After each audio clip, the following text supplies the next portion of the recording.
10. Yes. Ali mu kwewakana naye nga nejiba myaka 7 si yibira mishi. Abantu bakomerera. Nibagamba which kind of a mother is she? Chema chaka banempulire nako nechi asinga okunyumirako mwana yagamba. Baliya kama abo? Mwana yagamba ti mama wange ayina engeri gyandabiriddemu n'okusinga abaana balina both parents.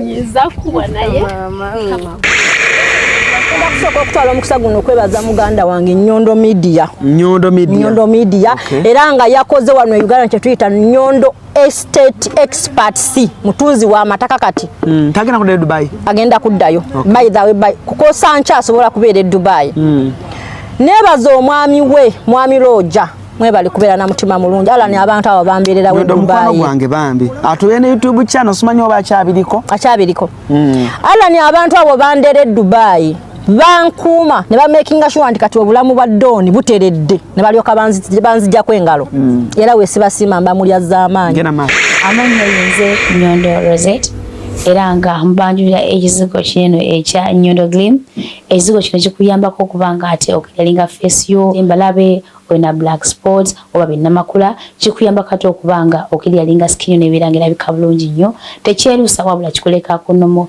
skin yo gwe na yali kyetaze osobola okutta ku namba y'essimu 0524680778 waneno mu UAE ate gwe ali Uganda tulina branch erinnya nama osobola okutta ku namba y'essimu 0775150811 era osobola okutugobererako ku mikutu gyaffe egy'enjawulo gabanga YouTube, Facebook, Twitter, Instagram ewamu ne TikTok Nyondo Media, Nyondo Rozet, Nyondo Glim.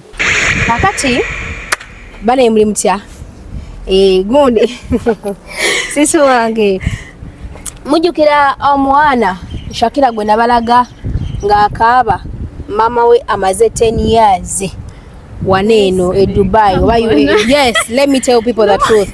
She said it 10 years. She lied. Teyayimba mwana so akulimba bina ebitunyonyola. She just missed me. Maybe. How many years? I think coming 7. 7 years. It is 10 years. Gata koziliza ya COVID. Anti buli kimu yakimbalya bulungi nnyo be. Buli kimu yakimbalya bulungi mukwano. Anti kati ne Omani Anti je. Ogatakeja Omani ogatako ne waneno emyaka 10. Yes. Ali mu kwewakana naye nga nejiba myaka 7 si yibira mishi. Abantu bakomerera nibagamba which kind of a mother is she? Okuleka omwana emyaka 10 so kugambe so koleka ebyokumisinga so kobireka omwana oto mu misinga sisi nenga yali happy nemwe ebirabo bye naye kimama kyaka banempulire nako nechi asinga okunyumirako omwana yagamba baliya kama abo omwana yagamba ti mama wange ayina engeri gyandabiriddemu n'okusinga abaana balina both parents. I have a single mother nenda byajandabiriddemu esinga abaana abalina both parents, so she was happy with you. Omwana ali appreciate you. Omwana ga mami wange yasinga mu bamama niyo bali kwagala mwana wo. Thank you so much nyinza kuwa baby. Mbadde n'emikwano relatives but no one have ever asked me about my daughter. Nagenda I just ready. Nyiza kuwa naye kama kuwa ndashe mu baby wakufanana really bana mwana akufanana kama kaine empisa kogera bulungi kali so loving kali so kind ngabwoli naye nga amma mwagira beyo story Shakira atutwaide ebirabe mu yali amuwadde nakaba amaziga 10 years mama tatamulabangako nesi sogena kuddayo ddi kubanga yantuma nangamba yogera ne mama agenda ko maadi okunda tumesinga mwana wo kwogera. You have just come back, and I was supposed to be the one to come there. Naye kati laboze kunda but singa no kweta ni package tanga ne skin yenyini ejize lengo lyote kama okay yeah. Anyway tuli Abu Dhabi on sister wange Resti gwe ne bagamba ko last time era eyampe ebirabo n'emitwali omwana we Shakira omwana asanyuka nnyo however yali akaaba agamba misinga nnyo mama yono mama gwe ne bagamba ko yana bagamba oli mukwano gwange nnyo fuka sister wange nti omusanga Abu Dhabi era client waffe twamusanga mu ngeri y'okuba nti yali yetaaga ebizigo by'Nyondo Glim tubimuleetera waneno Abu Dhabi So njagala bategeeza ati mikwano gyange nakomyewo obubi nnyo ate jatu kikube n'okusingawo oba tukole like never before. Yes, I've been asking about you. Yakomyewo Wuuno nzuno wendi kole order wali. Yes, Abu Dhabi. So abana ba Abu Dhabi badenga mugamba Rozet ali luda wani agenda okutukola kungamba gabana nga tulinayo bakiba agency batulina ba agency ninga bate mukkiriza so skindo za mugira bana kumyonga nabika bulunyo ni most tip oreso ngati ya Uganda nange mbane kosa Nyondo Glim sera ya kizigo Nyondo Glim era mutu following ku mikuru gyaffe gyonna ate era ne Nyondo estate experts mataka kozimba tulina okukola nabyo tubakole ko lwakadde system tujja kwogera naye nga tujja kushogera kusho omwana ogenda okulaba ku omwana akumisenga nyisho leke kikola ki kimanyi kati kambere nga kujirayo ebintu byo ebisinga tujja kubyogerako.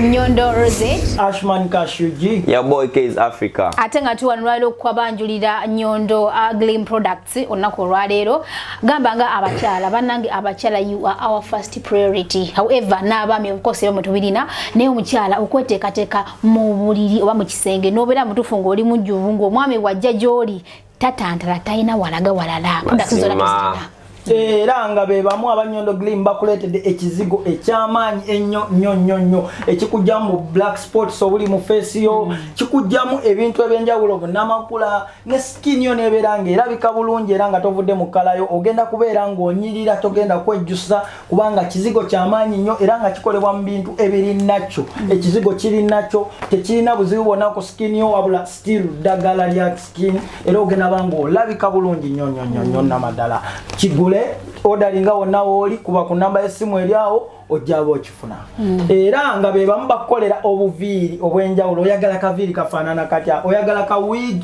akaviiri kogenda okusuulako obusuuzi onyirire tebigenda kugwanga biri ebyabali kagenda beera ku mutwe gwo kalweko omale nako ebbanga ng'okafuliirako katono nga era kasigala kanyirira temusubwa okufuna akaviiriko obe nga weeyagala ng'onyirira abakwegomba beeyongere awo nyini wetwongerezaako abasajja abaami nga mutufu gwe ebintu byo byakusindika byansindika njake Nyondo Glim ekikukoleko bulungi nnyo mazima ddala bakugamba ebisanyizo by'omusajja okubeera nga awasa bibiri ekisokera ddala obusobozi si bwa ssente bwokka mukwano olina okuba n'obusobozi obw'omu kisenge kikulu nnyo kasita obeera ng'ekisenge okikwasaganya mukwano omukyalo ojja mubeera naye bulungi nnyo talina gyalaga Nyondo Glim ekutuusako ekikuyamba n'obeera ng'oyongera ku maanyi go kyaja webanga yafa ne tugikyajinga n'ebeera ng'ate ekola etya